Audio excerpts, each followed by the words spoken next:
मुख्यमंत्री फडणवीस सध्या माध्यमांशी संवाद साधतायत. थेट जाऊया. नागपूर असो, सगळ्या महत्त्वाच्या शहरामध्ये लोकांची मानसिकता बनली आहे आणि आता कोणी काही बोललं, काही सांगितलं, काही इश्यू केला तरी ही मानसिकता बदलणार नाही. लोकांनी भाजपला निवडून द्यायचं ठरवलं आहे. आमच्या महायुतीला मुंबईत निवडून द्यायचं ठरवलं आहे. अजित पवार थेट भाजपच्या इथल्या स्थानिक नेत्यांच्या अंगावरती आले. तुम्ही थोड्याफार फरकानं जरा पेशन्स ठेवून प्रतिवाद करायचा प्रयत्न केला तर तो जाणीवपूर्वक होता का? राज्यातली घडी विस्कटायला नको? असं आहे की मी शब्द पाळणाऱ्यांपैकी आहे. ज्यावेळी आम्ही हे घोषित केलं होतं की पुणे आणि पिंपरी चिंचवडमध्ये आपल्याला युती करता येणार नाही आणि म्हणून तुम्हाला लक्षात असेल की मी स्वतः मागच्या काळामध्ये आपल्यासमोरच सांगितलं होतं की आम्ही ही युती करणार नाही, पण आमच्या लढती मैत्रीपूर्ण असतील, आम्ही एकमेकाच्या विरुद्ध बोलणार नाही. मी ते शेवटपर्यंत पाहिलं. दादांनी ते पाहिलं नाही. का पाहिलं नाही मला माहिती नाही. माझी चला चांगलं, माझ्याच वरिष्ठांकडे ना. ठीक आहे, कर. असं म्हटलंय की दोन असं आहे आमचा. आपण जर मागच्या काळातला कारभार बघितला असेल तर आमचा प्रयत्न विरोधकांनाही सोबत घेण्याचा आहे. त्यामुळे दादा तर तसे काय पुण्यामध्ये विरोधक आहे, बाकी विरोधक नाही आहेत. पत्रकार परिषदेत असं म्हटलं की दोन्ही राष्ट्रवादी एकत्र यायची प्रक्रिया सुरू झाली आहे. विलिनीकरण जर झालं तर वरिष्ठ निर्णय घेतील, पण विलिनीकरण झालं तर रालोआमध्ये राहायचं की नाही, राष्ट्रीय लोकशाहीमध्ये एनडीएमध्ये राहायचं की नाही त्याचाही निर्णय घ्यावा लागेल. प्रश्न एवढाच आहे की या संदर्भात आज बोलणं हे काही योग्य होणार नाही. कारण म्हणजे एक हिंदीतली म्हण आहे, म्हणजे ती अगदी तंतोतंत लागू होते असं नाही, पण कब बाप मरेगावर कब बैल बटेंगे असं म्हणतात. अजून काही झालंच नाही आहे, अजून विलिनीकरण नाही, काही नाही, आणि त्याच्यावर इतक्या चर्चा. आत्ता 2 महानगरपालिकेत ते सोबत लढत आहेत आणि 27 महानगरपालिकांमध्ये एकमेकाच्या विरोधात लढत आहेत. त्यामुळे याच्यावर एवढी चर्चा का करायची? सातत्याने दिल्लीला का जातात तुमचं ते बघा, ते दिल्लीला गेल्यानंतर जोपर्यंत वरिष्ठ म्हणून आमच्याच नेत्यांना भेटतायत तोपर्यंत ते किती वेळा गेले तरी चालतील. त्यांना गरज असली तर विमान देखील मी उपलब्ध करून देईल, तिकीटे काढून देईल. म्हणजे तसं ते माझ्यापेक्षा सक्षम आहेत, पण गरज पडली तर तेही काढून देईन मी. जोपर्यंत आमच्याच वरिष्ठांना भेटतात तोपर्यंत मी आनंदी आहे. राज ठाकरे असं म्हणतायत की तुम्ही बसवलेले मुख्यमंत्री आहात. राज ठाकरे असं म्हणतायत तुम्ही बसवलेले मुख्यमंत्री आहात आणि तुम्ही गुजरातसाठी वरिष्ठांच्या आदेशानं काम करता.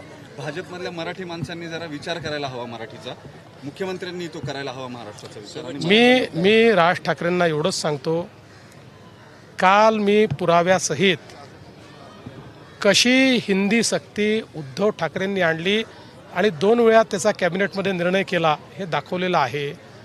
राजसाहेब, आता तुमचं बंधूंशी पटायला लागलेलं आहे, त्यामुळे माझ्याशी बोलायच्या ऐवजी हे बंधूंशी बोललं पाहिजे. आपल्या भाषेवर संकट आणणारे तुमचे बंधू आहेत आणि त्यांच्यासोबत तुम्ही युती करतात. त्यामुळे मला असं वाटतं, मी बसवलेला का उठवलेला, मी झोपलेला का जागा, यापेक्षा महाराष्ट्राच्या जनतेने 3 वेळा मला मुख्यमंत्री बनवलं, 2 वेळा माझ्या नेतृत्वाखाली पूर्ण बहुमत आम्हाला दिलं. त्याच्यामुळे मला असं वाटतं की जनता कोणाच्या बाजूनी आहे हे त्या निवडणुकीतनं कळलेलं आहे. पण ठीक आहे, आता राजसाहेबांना मी बसवलेला वाटत असलो तर काही हरकत नाही.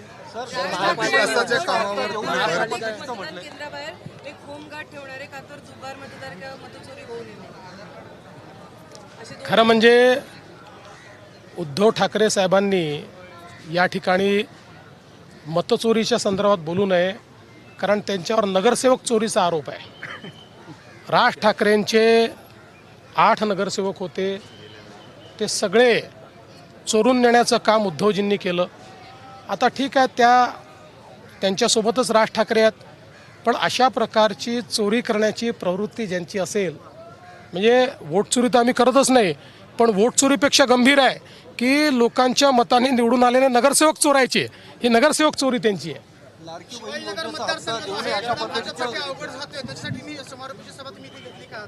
नाही, शिवाजीनगर मतदारसंघ जो आहे ना, हा भारतीय जनता पक्षाला सातत्याने साथ देतो आहे आणि असा माझा समज आहे की इथे सभा घेतली तर ती शुभ ठरते आणि म्हणून इथे सभा घेतली. लाडक्या बहिणीचा हप्ता देऊ नये असं या ठिकाणी असं आहे की आता काही लोकांच्या पोटात ते दुखतं, त्यामुळे ते आयोगाकडे गेले. आयोगाने सांगितलं आम्ही मान्य करू.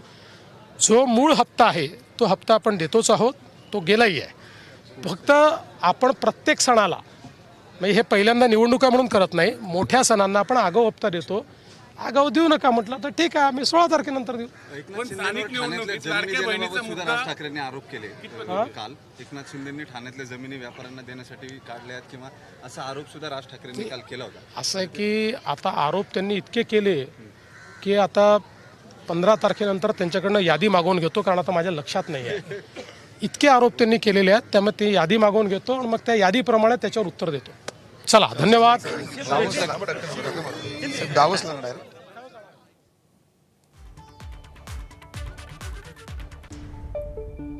तर मुख्यमंत्र्यांनी वेगवेगळ्या माध्यमांच्या प्रश्नांना उत्तरं दिलेली आहेत आणि उद्धव ठाकरेंवर त्यांनी नगरसेवक चोरीचा देखील आरोप केलेला आहे. जनतेनं महायुतीलाच निवडून द्यायचं ठरवलं असंही मुख्यमंत्र्यांनी म्हटलंय. एबीपी माझा, उघडा डोळे बघा नीट.